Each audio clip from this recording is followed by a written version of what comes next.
When I talk about debt, in particular with the United States, but you can apply this to any country, I focus on the debt to GDP ratio because you can't really talk about debt in isolation without thinking about the capacity to pay the debt. And a simple example, if you have a $50,000 balance on your credit card and you're making $30,000 a year and trying to pay rent in New York, et cetera, good luck. You're probably going to go bankrupt or at least default on that card.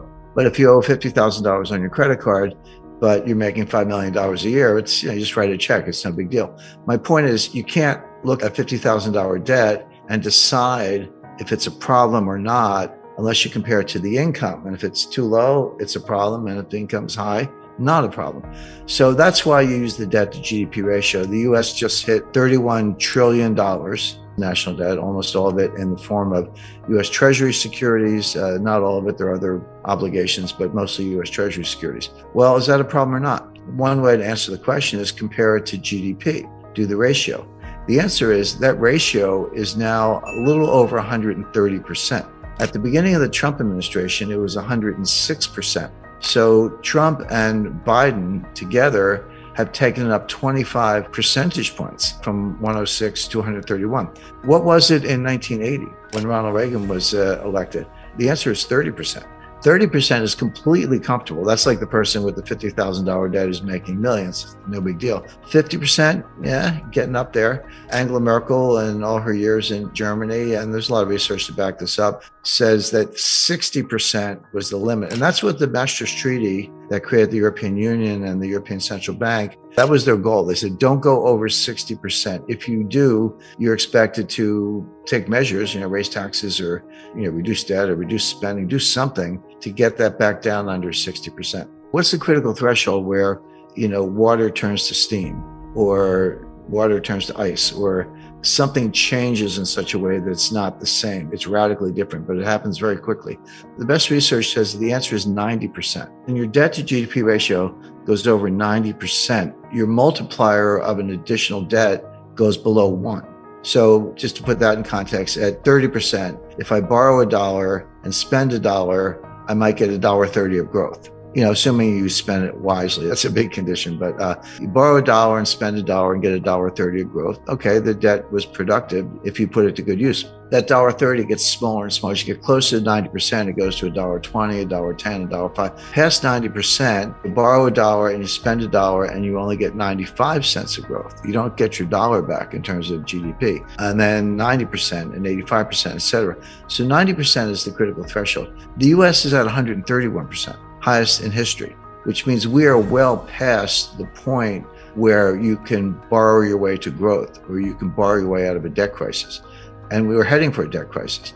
Now, debt crises of that magnitude, by the way, if you ask a separate question, say, well, who else is at that lunch table? Who else has a debt to GDP ratio of about 130% or higher? The answer is Lebanon, Greece, Italy. Those are your mates at the lunch table. That's where the United States is. Now, Stephanie Kelton, she's the big brain of modern monetary theory, is a professor at State University of New York. She says it doesn't matter. They always point to Japan. Japan is at 280%, way past any member of the peer group. China's probably higher. China's a little more opaque because they are, but also they don't have as much national debt. If you look at the national debt to GDP, it's modest, but they have an enormous amount of provincial debt, and banking system is owned by the government or controlled by the government. When you throw in the bank debt, the state-owned enterprises, the provincial debt, and the government, so that's the real national debt. I was in south of Nanjing. They had these ghost cities. I went out to see them. They're real in the sense that, it's steel and glass and copper and cement and asphalt, and they got country clubs and hotels and luxury apartment buildings, etc. And then you look down the horizon, not too far, maybe 7-8 miles, there's another one. And then in the distance, there's another one. They're all empty. They're all empty. But you can create 20,000 jobs for 2 years if you do something like that, or 3 years or longer, but all that money's wasted. Well, that's kind of, tells you a lot about China. But the point being, it was all debt financed and a lot else besides. Have questions about your financial situation? Get a second opinion on Money Pickle. In less than 5 minutes, you can book a 45-minute video chat with a vetted and trusted CFP, fiduciary, or hybrid advisor. They'll tell you exactly what they'd do in your shoes. Ease your mind on retirement, estate planning, 401ks, taxes, inheritances, whatever's stressing you out. Best Best of all, it's free. You can even start a relationship with your professional, but there's no obligation and no commitment. Money Pickle, your free financial help desk. Book your free session on moneypickle.com today. Stephanie Kelton says it doesn't matter because you're borrowing in your own currency. So if you're Argentine and you borrow in dollars and you print pesos, how are you going to pay the dollars back unless you have, huge trade surpluses, which they don't. So they just default. Argentina is a serial defaulter and everyone expects that. If you borrow in dollars and you print dollars, which the United States does, they're like, what's the problem? Just print the dollars and pay the money back. Well, that's true. If you print dollars, there's no reason to default on dollar debt because you actually can print the money and buy the bonds. But it doesn't mean nothing else bad happens. What about inflation or hyperinflation? What about a foreign exchange rate? The exchange rate can collapse. And these modern monetary theorists show very little understanding of the international aspects. They treat the US like a closed economy, which it's not. If it were a closed economy and we didn't have to worry about trade deficits, trade surpluses, capital flows, exchange rates, foreign credit, China owning $1 trillion of US Treasury securities, which they do. If you didn't have to worry about any of that, I think they'd probably still be wrong, but they'd have a better case. But you do. She says, well, we don't really need a bond market, US bond market. We only have a bond market as a favor to investors because it gives them a place to put their money. They say when inflation happens, raise taxes. By the way, they also say you don't need a tax system because if you can just print the money, why do you have to collect taxes? And their answer is, we collect taxes to redistribute income. Okay, well, at least they're honest. I mean, that's the kind of socialist model, but they're honest about it. If you ask the typical member of Congress to define modern monetary theory, they'll look at you funny. They've either never heard of it or they certainly don't know what it means, MMT, Acting in accordance with modern monetary theory. Whether they know it or not doesn't matter. The actual behavior, let's go back to COVID, as we talked about the debt to GDP ratio. So Trump put through a $2 trillion COVID relief package. And that was when, the Paycheck Protection Plan, that was $800 billion, and everyone got the $1,200 check. And then at the end of December, at the very end of the Trump administration, they did another $1 trillion almost. And that's when everyone got the $600 checks. And now you're up to $1,800. By the way, those checks, that is helicopter money. What the Fed does is nonsense. But when it's fiscal policy, not monetary policy, and you're handing out checks, that is helicopter money. And credit to Larry Summers for saying, you're going to get inflation out of this. Well, Biden comes into office in January 2021, and he's like, not to be outdone. He did his own COVID relief package. That was another $2 trillion. And that's when we all got the $1,400 checks. They handed them out. And then later that year, they did the $1 trillion infrastructure package. And then, just to top it off, what we get recently was the just under $1 trillion Green New Deal, I call it the Green New Scam. And the baseline budget deficit, before everything I just described, the baseline budget deficit was about $1 trillion a year. So take $1 trillion for 2020, 2021, add on, $2 trillion for Trump's first package, $1 trillion for his second one, $2 trillion for Biden's first package, $1 trillion for the Green New Scam, and I think $1 trillion for infrastructure. That's $7 trillion on top of the $2 trillion baseline budget deficit. So that's $9 trillion piled on top of what was at the time about a $21 trillion national debt. So that's how we got to 30 trillion. That's how the ratio went from 106 to 131. These numbers are mind-boggling, and MMT says doesn't matter. But it does matter, and it shows up the way I described earlier, which is it slows growth. You don't get growth. So best case for the U.S. is very slow, weak growth, which we saw from 2009 to 2019. Worst case is you throw a recession on top of that, which we're heading for, and the U.S. will be in fiscal distress. What was new beginning in 1989 was supply chain science. And it's a combination of algorithms, applied mathematics, increased computing power, linear programming, and other techniques that could expand and extend the supply chains greater than had ever been done before. And enormous thing, and a lot of it, people know about just-in-time inventory. Like I got a car assembly line, I got to put in the seats. I want the seats to show up like the morning that car gets to that point on the assembly line. So it's not sitting in a warehouse, not inventory, cuts costs, etc. Walmart invented something called cross-docking. What's that? Well, it used to be a truck went to warehouse, unloaded, and another truck pulled up, and you loaded the truck, and it went away. Well, Walmart said, why don't we just go from truck to truck, skip the warehouse? And that's called cross-docking. And then a Walmart store or Home Depot or Lowe's or others, the store is the warehouse. I mean, the reason they're so big is because they're warehouses. So it was like, okay, let's cut out the warehouse, etc. Let's go to China for cheaper labor. Let's consolidate our number of shipping lanes. Well, all that was done, and a lot more, for one reason, which was to cut costs, transportation costs, labor costs, energy costs, inventory costs, financing costs, etc. The problem was there was a hidden cost. While they were cutting all these visible costs and reducing the cost to the end consumer, there was a hidden cost, which was they were making the thing more and more frail, less resilient, less robust, etc., to the point where if one section broke down, the whole thing collapsed. I give an example like a loaf of bread. It's like, hey, I got a loaf of bread in the store. Maybe you don't now because of what's going on.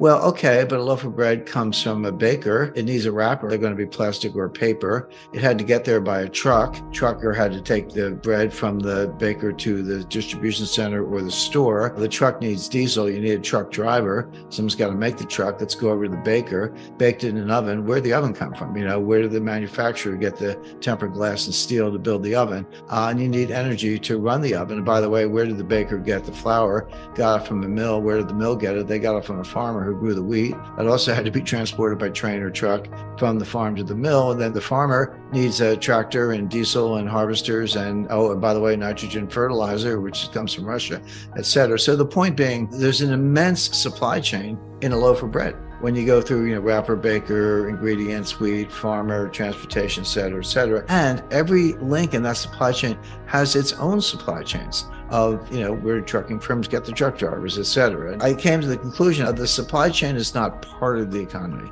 The supply chain is the economy. There's nothing you can think of that doesn't have a supply chain behind it. Now, that's true. And then you stretch these things immensely to cut costs. You've created enormous fragility. And give you a real concrete example. Germany's a major car manufacturer. You got Volkswagen, Audi, Porsche, and BMW, and others. There's several hundred miles of wire in a car, with all the controls and hydraulics, electronics, et cetera.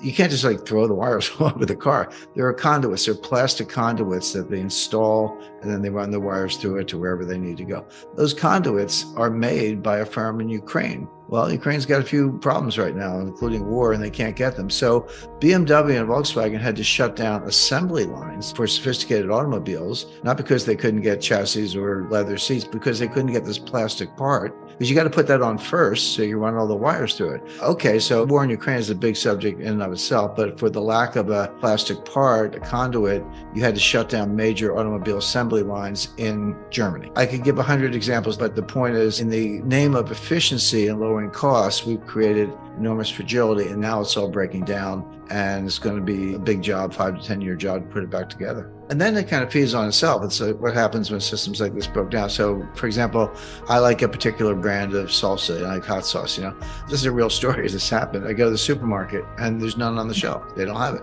I go back the second time. They don't have it. I go back the third time. They got it in a case. There's a whole case.